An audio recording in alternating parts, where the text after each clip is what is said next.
सरस्वती ज्ञान कोश में मैं प्रतिज्ञा त्यागी आप सबका हार्दिक स्वागत करती हूँ। बच्चों, आज हम महाकवि कालिदास विरचितम रघुवंश महाकाव्यम का द्वितीय सर्ग पढ़ेंगे। इस द्वितीय सर्ग के 2 अंश हम पहले पढ़ चुके हैं। 2 अंश यानी 2 पार्ट या 2 भाग। तो आपको कहानी याद होगी कि हमने पहले 2 भाग में क्या पढ़ा था। यदि वो कहानी आपको याद है तभी आपको आगे की कहानी समझ में आएगी। तो थोड़ा सा हम एक बार दोहरा लेते हैं कि हमने पहले क्या पढ़ा था। तो पहले 2 भाग में हमने पढ़ा था कि रघुवंश के जो सर्वश्रेष्ठ राजा दिलीप हैं, उनके जब कोई संतान नहीं होती तो वो अपनी पत्नी सुदक्षिणा के साथ अपने कुल गुरु जो हैं महर्षि वशिष्ठ, उनके आश्रम में आते हैं और उनसे पूछते हैं क्या किया जाए जो संतान प्राप्ति हो। तो उनके गुरु वशिष्ठ अपनी जो उनकी गाय हैं, जो कामधेनु की पुत्री है नंदिनी, उसकी सेवा के लिए उन्हें बताते हैं कि आप इस नंदिनी की सेवा करेंगे तो आपको संतान प्राप्ति अवश्य होगी। तो राजा दिलीप गाय की सेवा में लग जाते हैं और दिन रात उस गाय के पीछे रहते हैं, वन में उसे चराने जाते हैं। तो 21 दिन तक इसी प्रकार वो गाय की सेवा करते हैं। लेकिन 22वें दिन नंदिनी राजा की परीक्षा लेती है कि क्या ये सही में मेरी सेवा हृदय से कर रहे हैं, क्या कुछ कर सकते हैं मेरी सेवा में।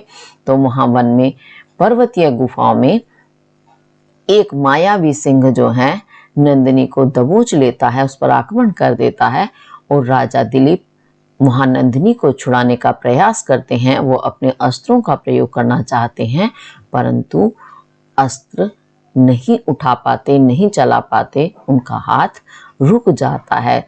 तो राजा समझ जाते हैं कि जरूर ये ईश्वर का प्रभाव है और फिर वह जो मायावी सिंह है वह भी अपना परिचय देता है और उसके बाद बताता है कि वो भगवान शिव का अनुचर है और वहां उसके जो शरण में आते हैं जानवर, वह उन्हें खा करके अपनी क्षुधा को, भूख को शांत करता है और वह अब इस नंदिनी से अपनी भूख शांत करेगा।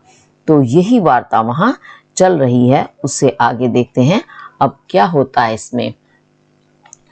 तो राजा दिलीप बताते हैं कि वो गाय की सेवा कर रहे हैं और किस प्रकार एक क्षत्रिय राजा होने के कारण उनके क्या क्या कर्तव्य बनते हैं। तो अपने क्षत्रिय शब्द का वो अर्थ बताते हुए कहते हैं, शतात किल त्रायत इत्यु उद्ग्रहा क्षत्रस्य शब्दो भुवनेषु रूढ़ा राजेन किम तद विपरीत वृत्तिः प्राणैरुपकोशम मलिनम वसैर्वा। तो इसे देखेंगे कि ये उद्ग्रह लिखा है, इसे विच्छेद करेंगे तो हो जाएगा इति जमा उद्ग्रहा। उद्ग्रह का अर्थ होता है बहुत ही उन्नत, प्रसिद्ध। क्षत्रस्य शब्दो, शत्र यानी शत्र नहीं, शत है, क्षत्र से शब्द का जो अर्थ है किल, निश्चित रूप से, शतात, शत कहते हैं नाश को, नाश से, त्रायत रक्षा करने वाला, भुवनेषु भुवनों में, रूढ़ा प्रसिद्ध है। तो उद्ग्रह जो बहुत ही उद्रग यानी प्रसिद्ध है, उन्नत है। क्या? क्षत्रस्य शब्दों, शत्र शब्द का अर्थ किल, निश्चित रूप से, शतात, शत से, शत का अर्थ होता है नाश, नाश से, त्रायत रक्षा करने वाला, भुवनेषु। अब ये भुवन किसे कहते हैं? लोकों को, लोक को भुवन कहते हैं, लेकिन भुवनेषु यहाँ बहुवचन है तो यहाँ सारे ही लोक आ गए हैं। तो भुवनेषु यानी लोकों में, रूढ़ा, रूढ़ है, प्रसिद्ध है। तद, तो ये तद विपरीत वृत्ते हैं, इसे विच्छेद करेंगे तो तद, तो विपरीत, विपरीत आप जानते हैं उल्टा, वृत्ते, वृत्ते ही कहते हैं, वृत्त से, व्यवहार से। अब ये शब्द आप विच्छेद करेंगे तो इसमें बनेगा प्राण ही जमा उपक्रोश मलिनम सही वा। तो उपक्रोश कहते हैं निंदित, संसार के द्वारा, लोगों के द्वारा निंदनीय या निंदा के कारण मलिमसही, मलिमसही मलिन, राज्येन, राज्य से, वा अथवा प्राणहि, प्राणों से, किम क्या, क्या यानी क्या प्रयोजन। अब ये आपको बात समझ नहीं आई होगी, एक बार मैं इसको अपने शब्दों में समझा देती हूँ। तो राजा दिलीप बताते हैं कि जो क्षत्रिय शब्द है, जो उसका अर्थ क्या होता है, शत, शत कहते हैं नाश, नाश से रक्षा करना। तो जो नाश से रक्षा करे वही क्षत्रिय कहलाता है। ऐसा बहुत ही प्रसिद्ध है ये अर्थ क्षत्रिय शब्द का। और कहां पर है, भुवनेशु, भुवनों में, संसार में, संसार नहीं, लोकों में, सारे लोकों में रूढ़ है, प्रसिद्ध है कि जो नाश से रक्षा करता है या बचाता है वही क्षत्रिय कहलाता है। और यदि वही जिसका कार्य क्या है, नाश से रक्षा करना, वो नाश से उल्टा रक्षा करने की बजाय उसके उल्टा विपरीत कार्य करे, यानी रक्षा ना करके उसे विनाश की तरफ छोड़ दे, किसी भी व्यक्ति या वस्तु को जो उसके रक्षा के लिए उसके समीप में है या आई है या रक्षा करने का उसे कर्तव्य मिला है, तो यदि वह उसे नाश के लिए छोड़ दे, यानी नष्ट हो जाने के लिए, तो ऐसी प्राणों से भी क्या लाभ है, क्या प्रयोजन है, और ऐसी राज्य से भी क्या प्रयोजन है। क्यों? लोक निंदा उसकी होगी, लोक निंदा से उसका चरित्र, उसका व्यवहार मलिन हो जाएगा, गंदा हो जाएगा। कि देखिए, अपने प्राणों को बचाने के लिए इस क्षत्रिय ने ना तो किसी प्राणी की रक्षा की और ना ही राज्य की। तो ऐसी राज्य और प्राणों को बचाने से कोई फायदा नहीं है जो निंदा का कारण बने। और निंदित जीवन जो है सबसे ज्यादा मलिन होता है संसार में, सम्मान का पात्र ऐसा क्षत्रिय नहीं होता। तो मुझे उसके विपरीत कार्य नहीं करना है, ऐसा इसमें राजा दिलीप समझाते हैं। किसे? सिंह को अपनी बात के द्वारा स्पष्ट करते हैं। ऐसा वो क्यों कहते हैं? इसलिए कहते हैं क्योंकि सिंह ने कहा था ना कि तुम ऋषि को हजारों करोड़ों गायें देकर के उन्हें प्रसन्न कर सकते हो, और मैं इसका भोजन बना करके अपनी भूख को शांत करूंगा, इसलिए तुम इस गाय को छोड़ दो। तो इसी कारण वो अपने कर्तव्य का उन्हें भान कराते हैं, स्पष्ट करके समझाते हैं। तो निश्चित रूप से भी समझ आया होगा, एक बार फिर से देख लेते हैं। उद्ग्रहा अत्यंत प्रसिद्ध क्षत्रस्य शब्दों, क्षत्रिय शब्द का अर्थ किल, निश्चित रूप से, शतात, नाश से, त्रायत, रक्षा करने वाला, भुवनेशु, संसार लोकों में, रूढ़ा, प्रसिद्ध है। तद विपरीत, और उसके विपरीत, यानी जो क्षत्रिय का कर्तव्य है उसके विपरीत, वृत्ते, व्यवहार से, उपक्रोश, उपक्रोश कहते हैं लोक निंदा से, मलिमसही, मलिन या गंदे, प्राणहि, प्राणों से, वा अथवा राज्येन, राज्य से, किम, क्या, क्या प्रयोजन, यानी सब व्यर्थ हैं, बेकार हैं, ऐसे प्राण भी और ऐसे राज्य भी जो निंदा का कारण बने। और उसके बाद और क्या कहते हैं राजा दिलीप? कथम नु शक्यो अनुनयो महर्षिर विश्रणाचान्य पयस्विनाम इमामुनुमाम सुरभेर अवेहि रुद्र ओजसा तु प्रहृतम तव्या अस्याम। और क्या कहते हैं राजा दिलीप? अब ये जो शब्द हैं आपको विच्छेद करना होगा, तो बनेगा विश्राणात जमा च जमा अन्य जमा पयस्विनिनाम। तो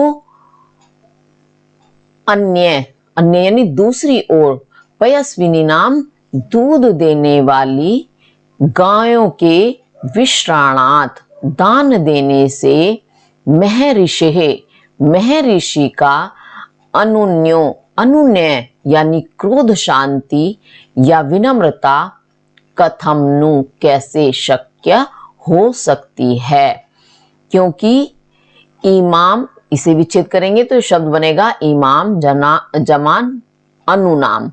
तो इमाम इसे यानी इस नंदनी गाय को अनुनाम, नून कहते हैं कम, और अनुनाम जो कम ना हो। जो प्रत्यय जो इसमें उपसर्ग लगा है वह कैसा होता है, निषेधात्मक होता है, यानी नहीं है, यानी जो नून नहीं है, नून यानी कम नहीं, सुरभे सुरभि से अवेही जानो, ये सुरभे और अवेही है, इसे विच्छेद करेंगे तो बन जाएगा सुरभे जमा अवेही। तो सुरभि से अनुनाम कम मत अवेही जानो, किसे, इमाम, इसे किसे, इस नंदनी गाय को।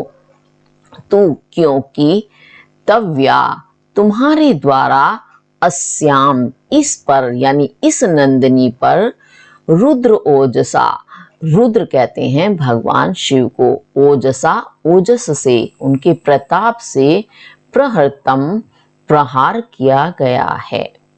अब ये आपको कुछ समझ आया होगा, शायद कुछ नहीं, तो एक बार मैं अपने शब्दों में से स्पष्ट करती हूँ। तो क्या कहते हैं राजा दिलीप सिंह से कि आपने जो ये कहा था कि इस नंदिनी के स्थान पर आप महर्षि को करोड़ों दूध देने वाली गाय दे करके शांत कर सकते हैं उनकी क्रोध को। तो ये कैसे संभव हो सकता है कि मैं और दूसरी दूध देने वाली गाय उन्हें प्रदान कर दूं, दान कर दूं, तो महर्षि शांत हो जाएंगे। क्यों नहीं होंगे वो करोड़ों गाय प्राप्त करके भी? क्योंकि यह नंदिनी जो है इसे तुम सुरभि गाय से कम मत समझो। सुरभि गाय कौन सी है? सुरभि कामधेनु, आपने नाम सुना होगा कामधेनु, जो देवों की गाय कही जाती है और जो इच्छा प्रकट करते ही अपने देवों को सब कुछ प्रदान कर देती है, यह उसी कामधेनु की ही पुत्री है। तो जब वह कामधेनु सुरभि, कामधेनु का नाम ही सुरभि है, तो जब ये कामधेनु की पुत्री है, सुरभि की पुत्री है, तो भला ये उससे कम कैसे हो सकती है? तो उस कारण इसे तुम कम मत समझो, ये एक साधारण गाय नहीं है, ये महर्षि की बहुत ही महत्वपूर्ण गाय है। और तुम जो ये समझ रहे हो कि तुमने इस गाय पर प्रहार करके ये दिखा दिया है कि यह एक साधारण गाय है, तो ये भी ऐसा नहीं है, क्योंकि इस गाय पर जो तुम प्रहार कर पाए हो, इसका कारण क्या बताया राजा ने कि ये सिर्फ रुद्र अर्थात शिव के प्रभाव ओजस से ही तुम इस गाय पर प्रहार कर पाए हो, वरना तुम्हारी सामर्थ्य नहीं थी कि तुम अपने प्रभाव से इस गाय पर आक्रमण कर पाते। तो ये ऐसा राजा दिलीप जो है इसमें समझाना चाहते हैं। तो इसी कारण, क्योंकि ये गाय जब इतनी महत्वपूर्ण है, तो महर्षि इस गाय के बिना बिल्कुल भी शांत नहीं होंगे। अब ये आपको समझ आ गया होगा, एक बार फिर से देखते हैं। अन्य यानी दूसरी, पयस्विनी नाम दूध देने वाली गायों के विश्राण करने से, दान देने से या प्रदान करने से महर्षि का अनुनय यानी क्रोध की शांति या विनम्रता कथम नु शक्यो कैसे हो सकती है? क्योंकि इमाम इसे सुरभि से या सुरभि कामधेनु गाय से अनुनाम यानी कम मत अवेही जानो, तू और भी तव्या तुम्हारे द्वारा अस्याम इस पर यानी इस नंदिनी पर रुद्र ओजसा, रुद्र के शिव के ओजस से प्रभाव से प्रहृतम प्रहार किया गया है।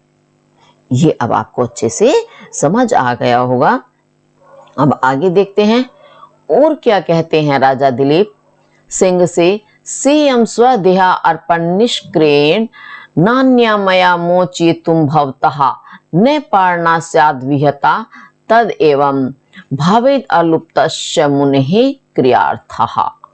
अब इसमें और भी अपनी बात को स्पष्ट करते हुए राजा कहते हैं कि से एम इसे विच्छेद कर देंगे तो हो जाएगा सा जमा इयम।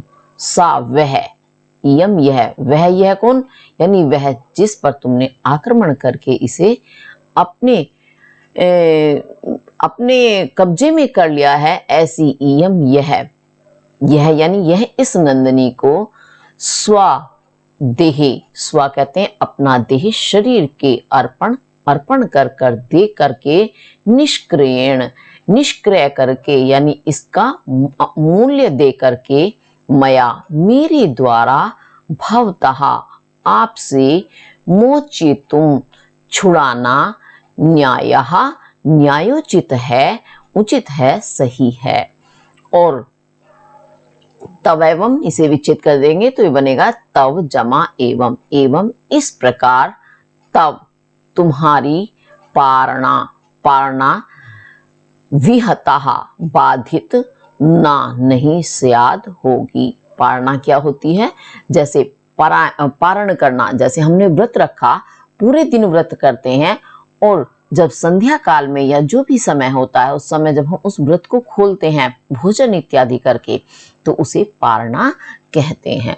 तो इस प्रकार एवं इस प्रकार तब तुम्हारी पारणा विहता बाधित ना स्याद नहीं होगी। चा और मुन्हे, मुनि का क्रिया का अर्थ, अब ये भवेत लुप्तः लिखा है, से हो जाएगा भवेत जमा अलुप्तः जमा चा। तो अलुप्तः लुप्त हो जाना अर्थात छिप जाना, दिखाई ना देना। लुप्त होने से मतलब क्या हो गया, यानी उसका नाश हो जाना। ना भवेत होगा और लुप्त हो जाना, नष्ट हो जाना। और अलुप्त जो लुप्त ना हो, नष्ट ना हो, दिखाई दे तो वो अलुप्ति हो, ना यानी नष्ट नहीं भवेत होगी। अब इसको मैं अपने शब्दों में स्पष्ट कर देती हूं एक बार। तो राजा दिलीप कहते हैं कि यह वह गाय जिस पर तुमने आक्रमण कर दिया है वह, और जिसे आप अपना भोजन बनाना चाहते हैं, ऐसी यह वह गाय, इसे मैं अपने प्राणों का अपने प्राण नहीं, देह शरीर का अर्पण करके यानी अपने शरीर के का दान का मूल्य दे करके आपसे इसे छुड़ाना चाहता हूं। और ये उचित भी है क्योंकि मैं इसके बदले में अपना शरीर आपको समर्पित कर रहा हूं। तो इस तरह से दोनों कार्य हो जाएंगे। एक तो ये कार्य कि आपकी जो शरण में आते हैं, आपके समीप जो पशु आते हैं, उन्हें खा करके आप अपनी क्षुधा को, भूख को शांत करते हैं। तो क्या होगा, जब तक आपकी शरण में कोई पशु नहीं आता है तो आप भूखे रहते हैं यानी व्रत करते हैं, और जब सामने कोई पशु आ जाए तो उसे खा करके अपना व्रत जो खोल लेते हैं, पारणा करते हैं। तो इस प्रकार आपकी पारणा भी बाधित नहीं होगी अर्थात नहीं रुकेगी। और दूसरा क्या होगा, मुनि की जो क्रिया यानी होम इत्यादि जो यज्ञ इत्यादि कार्य करते हैं, उन यज्ञ में मुनि के इस गाय का दूध, गाय का घी इत्यादि जो होता है वह प्रयोग होता है। तो मुनि की क्रिया इससे पूर्ण होती है, इस गाय से, नंदिनी से, तो उनकी क्रिया भी अलुप्त नहीं होगी अर्थात नष्ट नहीं होगी, समाप्त नहीं होगी। अर्थात मुनि का भी कार्य संपन्न होगा और आपका भी कार्य संपन्न हो जाएगा। सिर्फ मुझे ही तो अपने देह का त्याग करना होगा आपकी क्षुधा या भूख शांत करने के लिए। ऐसा राजा दिलीप इसमें कहते हैं। तो एक बार इसे फिर से देख लेते हैं। सेयम वह यह, मया मेरे द्वारा, स्वादेह अर्पण अपने शरीर को समर्पित करने की निष्क्रिय क्रिया द्वारा यानी अमूल्य द्वारा, भवतः आपसे, मोचयितुम छुड़ाना, न्यायः न्याय संगत है, उचित है। एवं इस प्रकार तव तुम्हारी पारणा जो विहता बाधित ना स्याद नहीं होगी। चा और मुनि क्रियार्थः मुनि की क्रिया का अर्थ यानी मुनि का होम इत्यादि जो क्रिया है वह भी अलुप्त यानी नष्ट नहीं भवेत होगी अर्थात उनकी क्रिया भी पूर्ण हो जाएगी। ये इसका शब्दार्थ और भावार्थ हुआ। अब इससे आगे देखते हैं। और भी राजा दिलीप सिंह से कहते हैं, भवान अपि इदम परवान वेति महान ही यत्नस्तव देवदारो स्थातुम नियुक्तुर्न अहि शक्यम अग्रे विनाश्य रक्षयम स्वयं अक्षतेन। तो क्या कहते हैं इसमें राजा दिलीप? परवान, पर कहते हैं दूसरों के वान जो अधीन हो, यानी पराधीन। भवान अपि, आप भी, इदम यह, अवेति जानते हैं। विच्छेद करेंगे तो एक एक शब्द निकल कर आ जाएगा। परवान जमा अवेति, इसे विच्छेद करेंगे तो भवान जमा अपि जमा इदम। तो भवान अपि, आप भी, इदम यह, अवेति जानते हैं। क्या कि और कैसे हैं आप? परवान यानी पराधीन हैं, दूसरों के वश में हैं। जब हम किसी के कार्य को संपन्न करते हैं तो तब हम स्वाधीन नहीं रहते, स्वतंत्र नहीं रहते, तब हम उस व्यक्ति के ही अधीन हो जाते हैं जिसके यहाँ हम कोई कार्य कर रहे हैं, नौकरी इत्यादि कुछ भी है। तो इसलिए हम पराधीन उस समय कहलाएंगे। तो पराधीन आप भी अच्छे से जानते हैं। अब क्या जानते हैं? ही, क्योंकि देवदारो, देवदारू ये वृक्ष का नाम है, देवदार के वृक्ष होते हैं पर्वतों पर। तो देवदारू को तब तुम्हारे द्वारा महान यत्नहा, महान प्रयत्न से क्या किया जाता है? रक्षयम, रक्षित किया जाता है। और रक्षयम, रक्षित वस्तु का विनाश्य, विनाश हो जाने पर या नष्ट करके स्वयं, अपने आप, ये स्वयं जमा अक्षतेन हो जाएगा। अक्षतेन शत यानी नाश, और अक्षत जो नाश ना हो, यानी बिना नष्ट हुए या बिना हानि पहुंचे। नियोक्तु, नियोक्तु कहते हैं नियुक्त करने वाला, नियुक्त करने वाला यानी जिसने हमें कार्य के लिए नियुक्त किया है, चुना है। अर्थात कौन हो गया वो? स्वामी या मालिक। तो स्वामी के अग्रे, सामने, स्थातुम स्थित रहने में, शक्यम नहीं, समर्थ नहीं हो सकते। अभी आपको समझ नहीं आया होगा तो एक बार इसको फिर से मैं अपने शब्दों में बता देती हूँ। राजा दिलीप कहते हैं कि पराधीन आप भी अच्छे से पराधीन हैं, क्योंकि आप शिव जी के इस समय सेवक हैं, तो आप इस समय शिव के अधीन हैं। तो ये आप अच्छी तरह से जानते हैं कि आपको भी देवदार के वृक्ष की सुरक्षा के लिए नियुक्त किया गया है। तो आप भी बड़े ही प्रयत्न के साथ, प्रयास के साथ देवदारू वृक्ष की रक्षा करते हैं, क्योंकि रक्षा करने के लिए बहुत प्रयास करना पड़ता है कि कोई उस रक्षित वस्तु की हानि ना कर दे, कोई उसे नुकसान ना पहुंचा दे। तो प्रयास तो करना ही पड़ेगा। और यदि ऐसा हुआ कि जो रक्षा करने के लिए हमें वस्तु दी गई है उसका तो विनाश हो गया, वो नष्ट हो गई, और हम बिल्कुल भी, जिसे एक खरोंच तक नहीं आई, जरा भी क्षत नहीं हुआ, नुकसान नहीं हुआ, ऐसे हम जाकर के स्वामी के सामने खड़े हो जाएं, तो क्या स्वामी हमें सीधी नजर से देखेगा? क्या उसे समझ नहीं आएगा कि इस व्यक्ति को मैंने जिस वस्तु की रक्षा के लिए नियुक्त किया था वह नष्ट हो गई और इस व्यक्ति को एक खरोंच तक नहीं आई? तो क्या हम उसके सामने खड़े होने में समर्थ हो सकते हैं?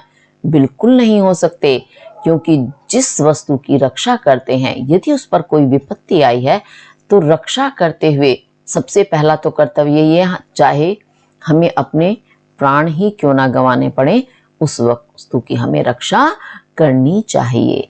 और किसी वजह से कि मान लिया दुश्मन जो है हमसे बहुत ही ज्यादा शक्तिशाली था, तो हम उस वस्तु को नहीं बचा पाए, परंतु ऐसा तो होगा कि कहीं तो चोट आई होगी, कहीं तो खरोच आई होगी, कहीं तो हम जख्मी हुए होंगे, है ना।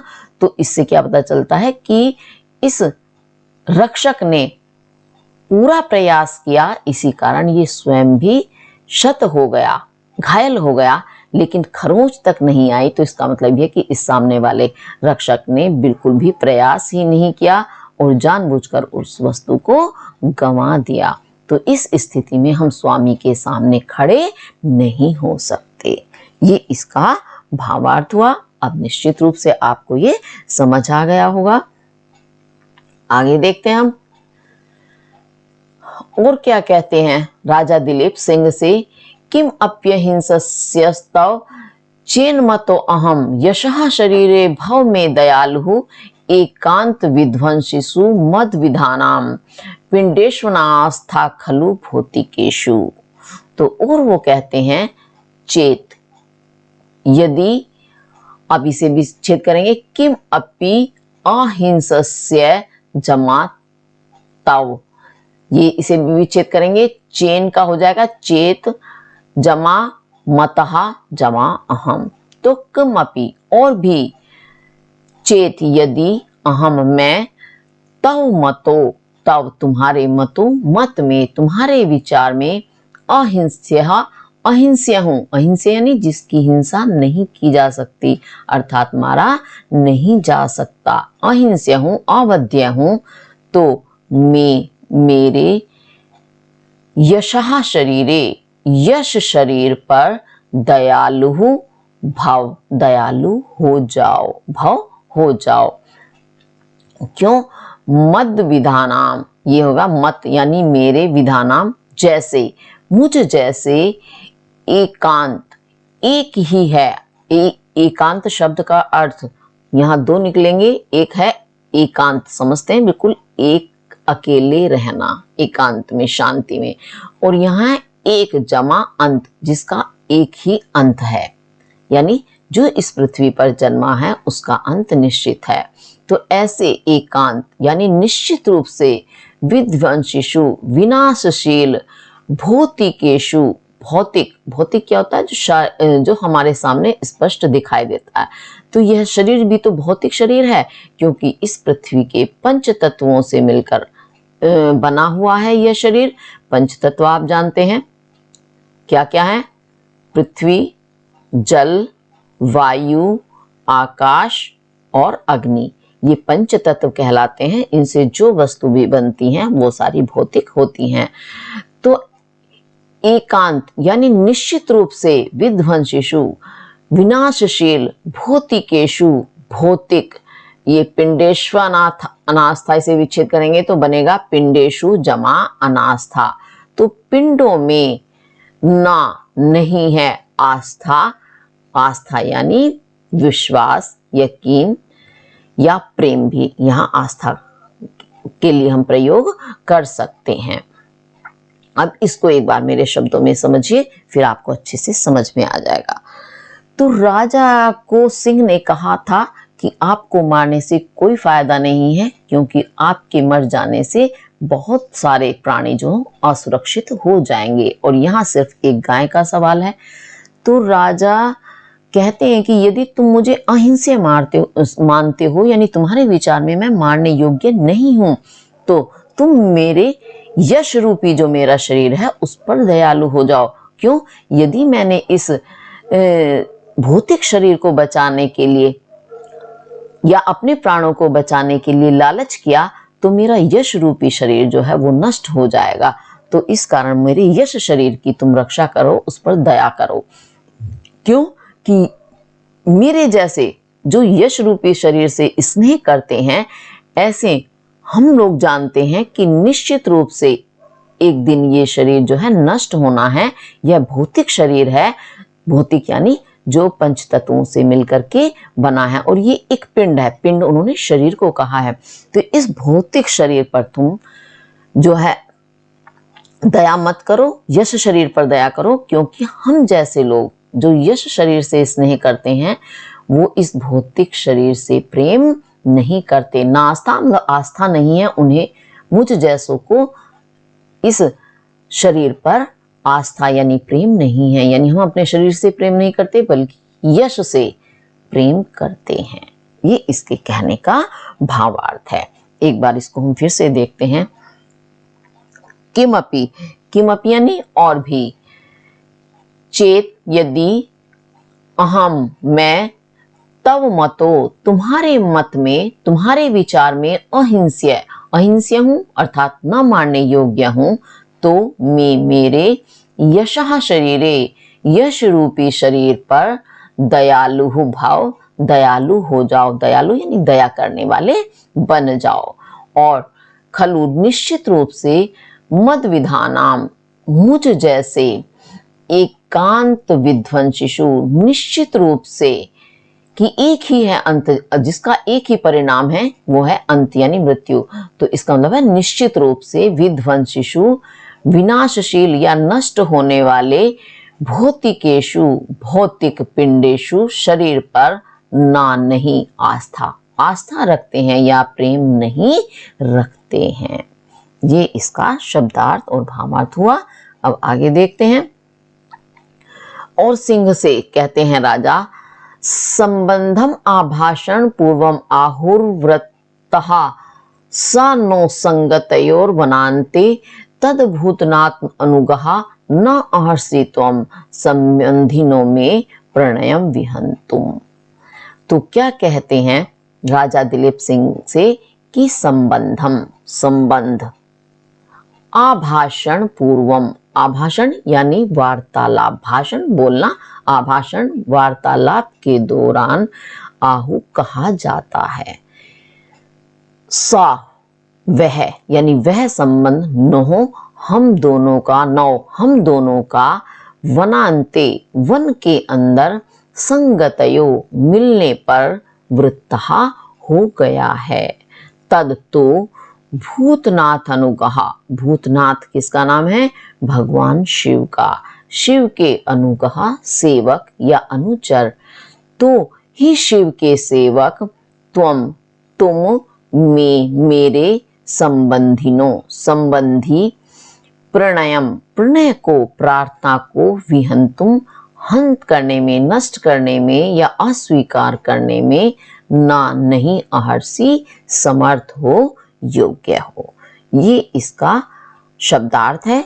एक बार इसका भावार्थ समझते हैं। क्या कहते हैं राजा दिलीप कि जो संबंध बनते हैं व्यक्तियों में, कैसे बनते हैं? आभाषण यानी वार्तालाप के द्वारा, बातचीत के द्वारा। जब भी हमारे सामने कोई नया व्यक्ति आता है तो हम उससे कैसे संबंध जोड़ते हैं? हम उसे अपना परिचय देंगे, वो अपना परिचय हमें देगा, तो इस तरह हमारे बीच क्या होती है? वार्तालाप, बातचीत। तो बातचीत के दौरान ही संबंध बनते हैं, और वही संबंध तुम्हारा और मेरा यहाँ वन में मिलने पर हो गया है, क्योंकि वन की गुफा में मैं तुम्हें मिला और तुम भी मुझे यहाँ मिले। तो इस तरह से हमारा आपस में संबंध जुड़ गया, यानी हमारा मित्रता का या भाईचारे का जो भी संबंध हुआ वो संबंध जुड़ गया। तो इसीलिए हे शिव के सेवक, तुम मेरा जो ये प्रणय, प्रणय यानी निवेदन है या मेरी जो प्रार्थना है, इसे विहन तुम नष्ट करने में या अस्वीकार, नष्ट करने से मतलब क्या? अस्वीकार। जब स्वीकार ही नहीं करेंगे तो नष्ट ही हो जाएगी वो। तो स्वीकार न करने के योग्य नहीं हो। क्यों? तुम मेरे संबंधी हो तो तुम्हें मेरी प्रार्थना स्वीकार करनी ही पड़ेगी। ये इसका भावार्थ है। अब इसको फिर से देखते हैं। संबंधम संबंध, आभाषण पूर्वम वार्तालाप पूर्वक आहु कहा जाता है। सा वह, सो वही वह संबंध, नो हम दोनों का, वनांते वन में, संगतयो मिलने पर, वृत्तहा हो गया है, बन गया है। तद तो इसलिए, भूतनाथ अनुगहा, हे भूतनाथ शिव के अनुग सेवक, त्वम तुम, संबंधिनो मेरे संबंधी, में प्रणयम मेरे प्रणय को, मेरे निवेदन को या प्रार्थना को, विहंतुम अस्वीकार करने में या नष्ट करने में, ना नहीं अहर्षि समर्थ हो, अर्थात योग्य हो। यानी आप मेरी प्रार्थना को अस्वीकार करने योग्य नहीं हो या मेरी प्रार्थना को अस्वीकार करने में समर्थ नहीं हो, यानी स्वीकार करनी ही होगी, ऐसा इसमें राजा सिंह से निवेदन करते हैं। तो इस प्रकार आज हम इतना ही पढ़ेंगे। इसे अच्छे से आप समझें और करें, क्योंकि प्रत्येक श्लोक से, प्रत्येक पंक्ति से कोई भी प्रश्न बन सकता है और वो व्याख्या के लिए भी आता है। इसलिए एक एक श्लोक का अर्थ व्याख्या आपको अच्छे से समझनी है और उससे संबंधित प्रश्नोत्तर भी आपको फिर बनाने हैं। स्वयं बनाएंगे, क्योंकि स्वयं बनाने से क्या होता है, पता चल जाता है कि आपको कितना ही अच्छे से समझ आया है या नहीं आया है ना। तो आप स्वयं उसको फिर से रिवाइज करेंगे, दोहराएंगे, तो आपको अच्छे से आ जाएगा। इसी के साथ धन्यवाद।